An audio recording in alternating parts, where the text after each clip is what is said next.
मेरे बेटे ने एक गरीब लड़की से शादी कर ली। फिर कुछ ही दिन बाद बेटे ने नया घर खरीद लिया जो बहुत खूबसूरत था। बेटा रोज रात को बहू को वापस पुराने घर ले जाता। एक दिन पुराने मोहल्ले गई तो औरतें मुझे गालियां देने लगी। तुम कैसी जालिम सास हो, तुम अपनी बहू पर थोड़ा सा भी तरस नहीं आता। फिर एक रात मैं छुपकर पुराने घर के अंदर गई तो जान निकल गई, क्योंकि अंदर तो मैं अपने बेटे की दिन ब दिन गिरती हालत की वजह से बहुत परेशान थी। कुछ समझ में नहीं आ रहा था कि इकलौते बेटे के लिए क्या करूं। मेरा बेटा रोज मेरी आंखों के सामने मर रहा था, मगर मैं सब कुछ देखते हुए भी उसके लिए कुछ नहीं कर पा रही थी। हर वक्त जहां मैं इतनी परेशान रहती, वहां मेरी बहू को पति की इस हालत की परवाह भी नहीं थी। वह उसे नॉर्मल कहती थी। मुझे बड़ा गुस्सा आता था, क्योंकि वह तो मुझे पसंद नहीं थी। इसकी वजह यह थी कि वह मुझे अपने बेटे के लिए बिल्कुल लायक नहीं लगती थी। दूसरा, अब उसकी ज़िंदगी में आ गई थी तो उसके बाद पति को जैसे दीमक की तरह खा रही थी। मेरा दिन रात फिक्र और परेशानी से गुजर रहे थे, जबकि वो नॉर्मल होती। पिछले 2 महीने से मैं अपने बेटे की सेहत के लिए अस्पतालों के चक्कर काट रही थी। उस दिन मैं बेटे के लिए परेशान बैठी रो रही थी कि पुराने मोहल्ले का ख्याल आया और मैं उठकर चल दी। जब मोहल्ले में पहुंची तो घर के सामने लोगों का एक बड़ा भीड़ था। लो आ गई अमीर औरत, खुद तो बंगलों में जाकर बैठ गई, हमारे लिए रहना मुश्किल बना दिया। कई औरतों के गुस्से वाली आवाज़ें मेरे कानों में पड़ी तो मैं घबरा गई। मामला यकीनन बहुत गंभीर था। शादी के 8 साल बाद जब भगवान से मिन्नतें मुरादों के बाद मुझे बेटा मिला था, सब देखते रह गए थे, क्योंकि इतना हसीन बच्चा हमारे पूरे खानदान में नहीं था। मैं और मेरा पति बहुत खुश हुए थे। ऊपर वाले ने ना सिर्फ औलाद दिया था, बल्कि औलाद को उसने दौलत भी दी थी। जैसे जैसे मेरा बेटा पूरे मोहल्ले और ख़ानदान के बच्चों में बड़ा होता गया, उसकी खूबसूरती और भी बढ़ती गई। मेरा बेटा सबसे अलग नज़र आता था। जो कोई भी मेरे बेटे को देखता, चाहे वह जानने वाला होता या अनजान होता, लाड़ से उसे प्यार करता। सब हैरान होते कि हमारा बेटा इतना खूबसूरत कैसे है, क्योंकि हम मियाँ बीवी इतने खूबसूरत नहीं थे और हमारे नक्श भी कुछ खास नहीं थे। हमारा बेटा मोहल्ले भर का लाडला था।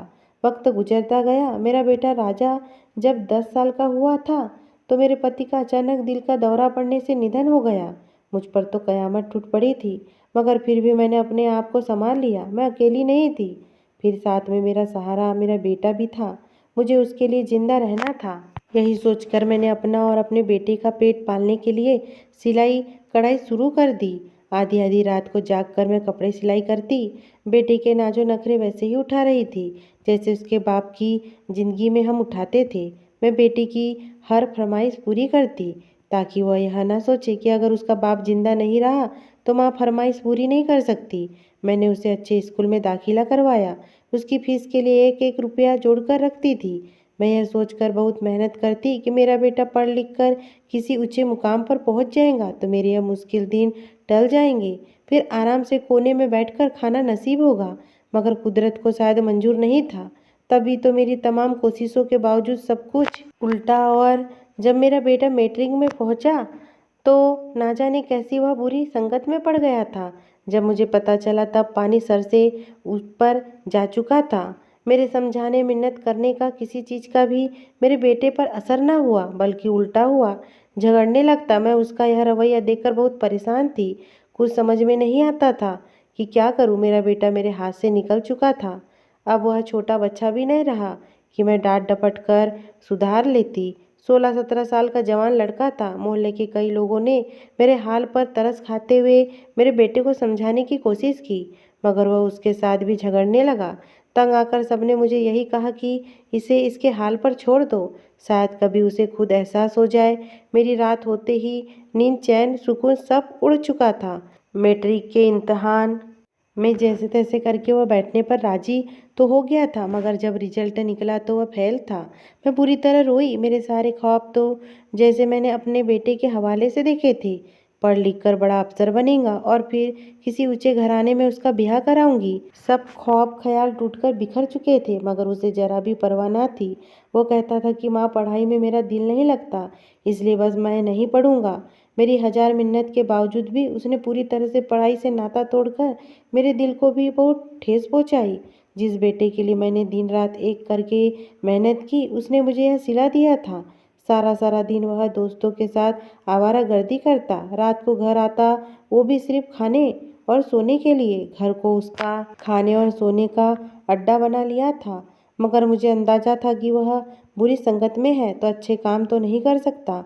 मगर फिर भी जब पहली बार मैंने उसे अपने कमरे में सिगरेट का नशा करते देखा तो मुझे बहुत दुख हुआ और मैं बहुत रोई और फिर से समझाने की कोशिश की तो वह इतना गुस्से में आ गया था, मुझ पर हाथ उठाने पर तुक गया था। मैंने उस दिन के बाद डर के मारे चुप हो गई। मोहल्ले के लोग जब राजा के बारे में गलत गलत बातें करते, उसे आवारा नशेड़ी कहते तो मेरा दिल बहुत दुखता, मगर क्या कर सकती थी, चुप रहती। लोग मेरे पास उसकी शिकायतें लेकर आते थे, मैं लोगों के आगे हाथ जोड़ देती कि मैं इसमें कुछ नहीं कर सकती, वह मेरा बेटा तो है मगर मेरे हाथ से निकल चुका है। कुछ लोग मुझे बुरा भला कहते और कुछ मेरी मजबूरी समझकर खामोश हो जाते। कई बार तो पुलिस भी घर आ गई मगर मुझसे सिर्फ पूछताछ करके चली जाती। मैं रो रो कर ऊपर वाले से इकलौते बेटे की हिदायत की दुआएं मांगती। दूसरी बहुत सी बुरी आदतों के साथ लड़की की भी लत थी। आवारा तो था मगर हैंडसम भी था। जो लड़कियां वह जानते हुए भी कि वह कोई शरीफ लड़का नहीं है, उस पर मरती थी और वह इस चीज़ से फ़ायदा उठाता था। महंगे महंगे गिफ्ट बटोर लेता और अक्सर मैं उसके पास कीमती कपड़े और जूते देखा करती थी। एक दिन एक लड़की उसकी शिकायत लेकर मेरे पास आई और कहा 3 महीने से राजा उसे शादी का झांसा देकर बेवकूफ़ बनाता रहा है और साथ साथ माल भी बटोर रहा है, मगर अब वह शादी करने से इनकार कर रहा है। वो लड़की बहुत रोती रही मेरे आगे और बार बार कहती कि आंटी राजू से कहो मुझसे शादी कर ले, मैं उसके बगैर नहीं रह सकती। उसने मुझसे शादी ना की तो मैं मर जाऊंगी। मुझे उस पर बहुत तरस आया और बेटे पर बहुत गुस्सा आया और अच्छी खासी खुश शकल लड़की थी, महज सूरत की वजह से मेरे बेटे के झांसे में आई थी। मगर मैं जानती थी कि मेरे बेटे को उस लड़की के लिए नहीं मना सकती क्योंकि मेरा उस पर बिल्कुल जोर नहीं चलता था। मगर फिर मैंने उससे वादा कर लिया कि बेटे को मनाने की कोशिश ज़रूर करूंगी। लेकिन जब मैंने बेटे से बात की तो वह भड़क उठा और कहा कि वह कोई शरीफ चलन की लड़की नहीं है। आधी रातों को मुझे अपने बैठक में बुलाती रही है। मैं ऐसी लड़कियों से हर किस शादी नहीं कर सकता जो रातों को लड़कों को बुलाए। मुझे उसकी बात सुनकर बहुत गुस्सा आया और मैंने बेटे के मुंह पर थप्पड़ मारते हुए कहा, तुम्हें शर्म नहीं आई किसी की इज्जत खराब करते हुए? तो गुस्से से घर से निकल गया। वो लड़की बार बार आती रही। मैं उसके आगे अपनी मजबूरी बयान करती रही कि मैं कुछ नहीं कर सकती। वह मेरी ना सुनता और मानता, मगर वह लड़की मेरी बात मानने को तैयार ना थी। एक दिन वह आई तो उस वक्त राजू भी घर आ गया और उसे देखकर गुस्से में आ गया और उसे गालियां देते हुए हाथ से पकड़कर घर से निकाल दिया। मुझे बहुत अफसोस हुआ और लड़की रोते हुए गई। कुछ देर बाद खबर आई कि उसने खुदकुशी का इल्ज़ाम मेरे बेटे पर लगाते हुए रिपोर्ट लिखवाई। पुलिस ने उसे गिरफ्तार कर लिया। मैं थानों के चक्कर काटती रही। आखिर मेरे रोने धोने और मिन्नत पर उस लड़की के घर वालों ने शिकायत वापस ले ली और यूं मेरा बेटा रिहा हो गया। मगर उसके बाद भी उसने सबक ना सीखा। मैं बहुत समझा रही थी मगर उसने अपनी हरकतें ना बदली। मगर फिर से तो एक दिन गजब ही हो गया। एक दिन मैं बरामदे में बैठी कपड़े सी रही थी। मेरा बेटा मेरे पास आकर बैठ गया और कहने लगा, माँ मैंने जितने भी गलत काम किए हैं, आपका दिल दुखाया है, मुझे उस सब के लिए माफ़ कर दो। आप बोलोगे वही करूँगा, मैं तो माफ़ कर दी। अब मैं सारे गलत काम छोड़ दूंगा। उसके मुंह से यह सब कुछ सुनकर हैरान रह गई और ये बेयकीनी से उसे देखने लगी। वो मेरे पाँव पकड़े बैठा था। मेरे आंखों में खुशी के आंसू आ गए और मैं रोने लगी। मेरे बेटे ने मुझे गले से लगाया, मेरे हाथ चूमा और कहा, माँ अब मैं आपको आपका अच्छा बेटा बनकर दिखाऊंगा। फिर उसके बाद उसने अपना कहा करके दिखाया। वो बिल्कुल बदल गया। सुबह सवेरे तैयार होकर चला जाता और शाम को वापस आता। उसने मुझे बताया कि उसे एक बहुत बड़ी कंपनी में अच्छी पोस्ट पर नौकरी मिली है। मैं हैरान हुई कि बिना डिग्री की नौकरी कैसे मिल सकती है। तो उसने बताया कि एक बार वह रात को सड़क पर घूम रहा था। एक बड़ी गाड़ी वहां से गुजर रही थी तो कुछ डाकुओं ने उस गाड़ी वाले को रोककर लूटा और गोली मार दी। वह आदमी तड़प रहा था तो मेरे बेटे ने फौरन उसे अस्पताल पहुंचाया। वक्त पर अस्पताल लाने पर उस आदमी की जान बच गई। वह शख्स बहुत अमीर था। उसने अपनी जान बचाने की खातिर मेरे बेटे को नौकरी पर रख लिया था। वह जानते हुए भी वह मैट्रिक फेल है। बेटे के मुंह से भी सारी बात सुनकर मैं उस आदमी को दुआएं देने लगी जो हमारी जिंदगी में फरिश्ता बनकर आया था। अब मेरा बेटा शरीफ इंसान की तरह रहने लगा था। सारे बुरे दोस्तों की संगति भी उसने छोड़ दी थी। धीरे धीरे हमारे घर में खुशहाली आने लगी थी। बेटा हर महीने पैसों की एक बड़ी गड्डी मुझे दे दिया करता था। पहले मोहल्ले में जो घर बसते सबसे ज़्यादा गरीब था वह घर हमारा था। अब जो घर सबसे अच्छी हालत में था वह हमारा था। माँ की टेंशन भी खत्म हुई, मगर कुछ लोग बोलते थे कि किसी का दिमाग खराब है जो इस मैट्रिक फेल को नौकरी पर रख लिया है। यकीनन यह था। मोहल्ले वाले भी इसकी काया पलट पर हैरान थे। कुछ लोग कहते सुधर गया बेचारा, तो कोई गैर कानूनी काम करता है। मैं तो अब उन सब बातों की परवाह ना करती, क्योंकि मुझे यकीन था कि मेरा बेटा सारे बुरे काम छोड़ चुका है। बेटा सुधरा तो खुशहाली आई, दौलत आई, तो वह लोग जो पहले उसे आवारा कहते अब खुद अपनी बेटियों के रिश्ते लेकर आने लगे। उसमें से कई अच्छे अच्छे घरानों के रिश्ते भी थे। मेरी ख्वाहिश थी कि चांद जैसा मेरा बेटा है वैसी ही चांद जैसे बेटे की टक्कर की बहू लाऊंगी। इसलिए मैं अच्छे से घरों में जाकर लड़कियां देख रही थी। कई खूबसूरत और पढ़ी लिखी लड़कियां भी देखी, मगर जिस तरह की खूबसूरत मैं चाहती थी वह मुझे मिली नहीं। मेरी कोशिश जारी थी, मगर शायद तकदीर में नहीं लिखा था कि मेरे बेटे की शादी मेरे पसंद से हो। एक दिन मेरा बेटा सुबह काम पर गया तो शाम के बजाय दोपहर को ही वापस आ गया, मगर अकेला नहीं था। उसके साथ एक छोटे से कद की सांवली रंगत की मामूली शक्ल वाली लड़की थी। पूछने पर बेटे ने बताया कि उसने शादी कर लिया है और उसकी बीवी है। मुझे बहुत जोर का झटका लगा। मैं चौंक कर रह गई, क्योंकि मैं तो उसके लिए चांद जैसी बीवी लाने को सोच रही थी, मगर वह क्या यह ले आया, इतनी आम सी लड़की। मैं सदमे से रोने बैठ गई थी। बेटे पर चिल्लाने लगी कि यह क्या कर गए, मोहल्ले वालों को क्या मुंह दिखाऊंगी, वह मुझ पर हंसेंगे। मगर मेरे बेटे को मेरी बातों का असर न हुआ और न रोने धोने का। उसने सिर्फ इतना कहा कि माँ, यह लड़की मुझे पसंद थी, इसलिए शादी की है। लोगों की बात से मुझे कोई परवाह नहीं है, और वैसे भी उस कंपनी की तरफ से नया घर मिल गया है, इसलिए हम वहीं शिफ्ट हो रहे हैं। मैं कर भी कह सकती थी, भला रो रो कर खामोश हो गई। बहू को ना चाहते हुए भी स्वीकार करना पड़ा। दूसरे दिन हम नए घर में शिफ्ट हो गए। यह एक बहुत बड़ा और खूबसूरत बंगला था। मेरी आंखें फटी की फटी रह गई। नौकर चाकर गाड़ियाँ सब कुछ था। मैंने जब बेटे से सवाल किया कि यह सब कहाँ से आया, तो उसने कहा कि माँ, यह तुम्हारे बहू के नसीब से आया है। मेरे बॉस का कोई बेटा नहीं था, तो उसने अपनी सारी दौलत मेरे नाम कर दी। अब वह ऑफिस भी मेरा है। मैं सोच में पड़ गई। एक वह वक्त था जब रुपया पैसा जोड़ना पड़ता था, और कहाँ यह वक्त आ गया कि पैसा ही पैसा था। समझ नहीं आता था कि कहाँ खर्च करूं। मैं ऐसो आराम से बहुत खुश थी, मगर बहू के हवाले से दिल में गुमान जरूर था कि काश किसी रईस घराने की खूबसूरत लड़की होती तो मेरे बेटे के साथ जचती। कभी कभार जब अफसोस पड़ जाता तो मेरे बेटे के आगे पटपटाती कि क्या ज़रूरत थी इस काली कलौटी लावारिस लड़की से शादी रचाने की, जो तुम्हारे साथ बिल्कुल भी नहीं जचती, ना आगे है या किसका कोई और ना पीछे। तो वह मुस्कुराकर खामोश हो जाता। एक दिन मैं सुबह लॉज में बैठी टीवी देख रही थी। मेरी बहू अपने कमरे से निकली। उसकी आंखों में आंसू थे। मुझे हैरानी हुई, मगर मैंने कुछ नहीं पूछा। उसके बाद यह बात मामूली बन गई। मैं उसे अक्सर रोता हुआ दिखती थी। बेटे के चेहरे पर भी अक्सर गुस्सा नजर आता। मेरे सामने वह बात बात पर बीवी को डांट देता। मैं भी कुछ नहीं कहती, खामोश रहती, क्योंकि मेरे दिल में अब भी यही ख्वाहिश थी कि वह इस औरत को से जान छुड़वाए और मैं उसके लिए खूबसूरत बीवी लाऊं। कुछ महीने बाद मुझे अपनी बहू की हरकतें अजीब लगने लगी। मेरा बेटा जब भी बाहर जाता तो कभी कभी वह भी पीछे से निकल जाती और घंटों बाद वापस आती।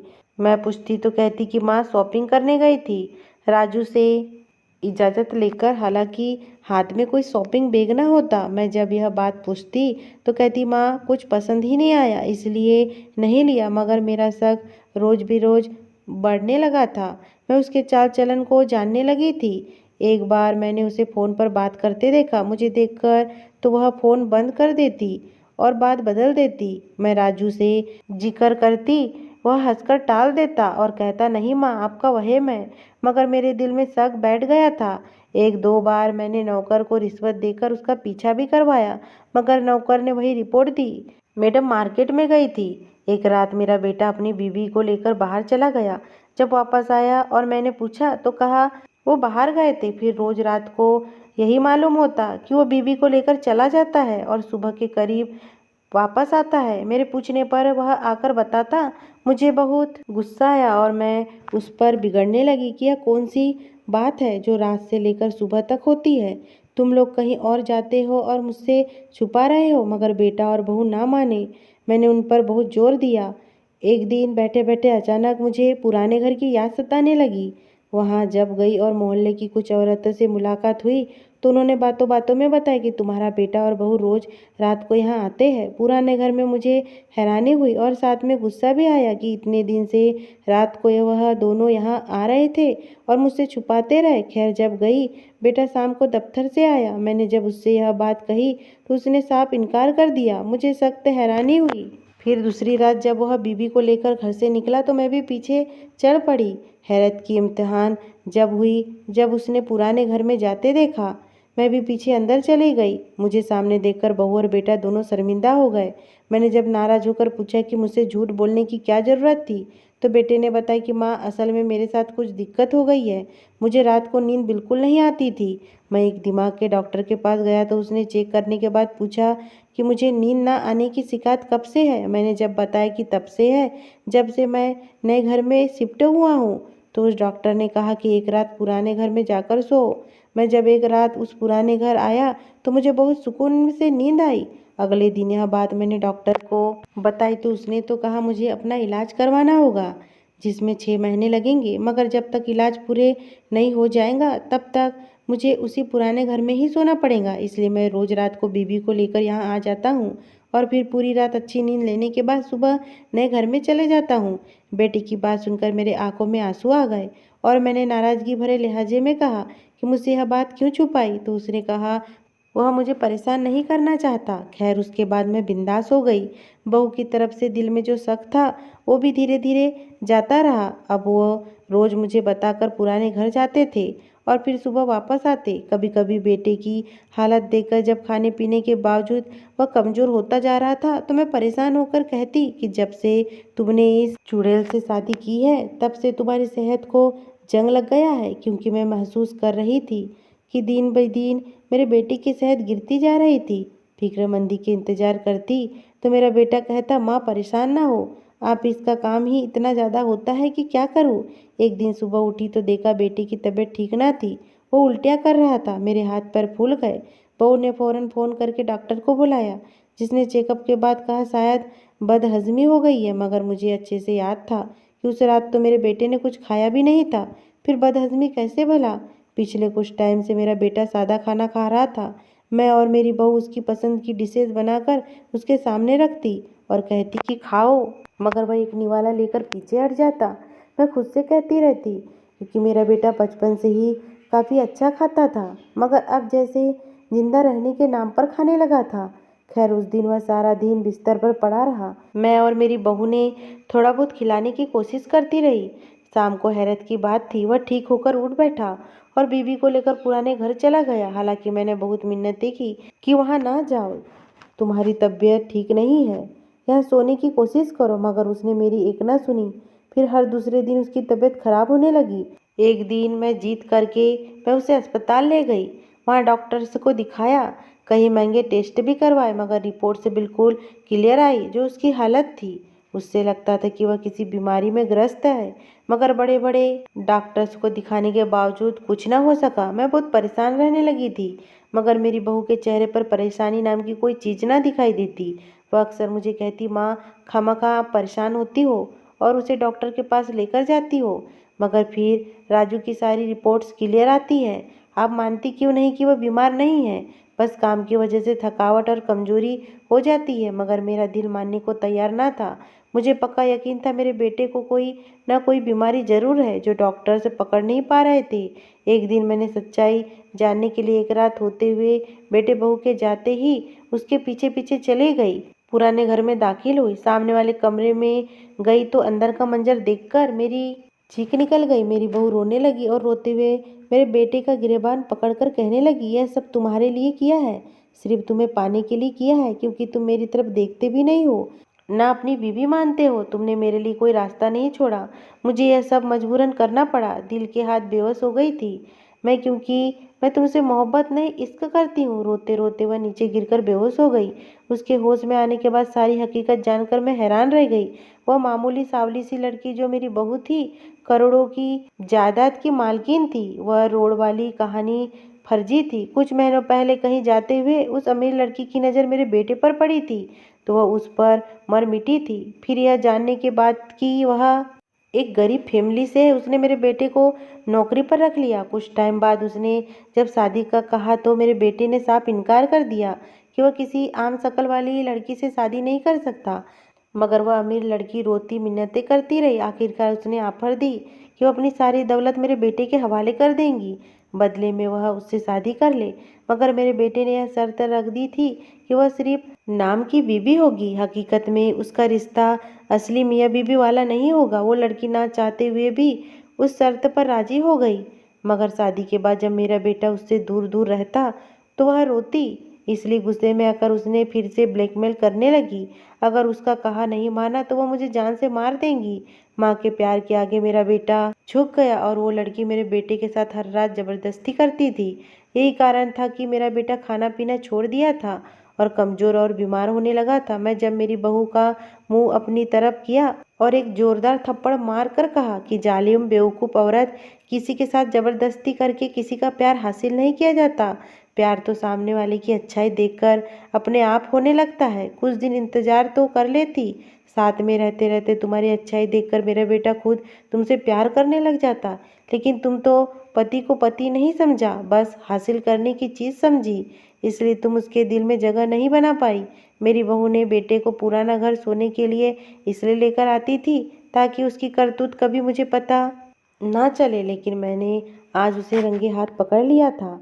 मैंने बहू से कहा कि अपनी दौलत जायदाद सब उसे ही मुबारक हो। मैं अपना बेटा अब उसके हवाले नहीं करूँगी। मेरे बेटे ने अपनी बीवी को तलाक दे दिया और उसने मुझसे माफ़ी मांग ली कि लालच में आ गया था। अब उसकी सेहत फिर से ठीक होने लगी थी। फिर मैंने अपने पसंद से उसकी शादी करवाई। यह बहू बहुत नेक और वफादार थी। दोनों अब बहुत खुश हैं। मैं भी उन्हें देखकर खुश हूँ और ऊपर वाले का शुक्र करती हूँ कि उसने मुझे सही समय पर उसकी सच्चाई मेरे सामने ला दी और मेरा बेटा बच गया।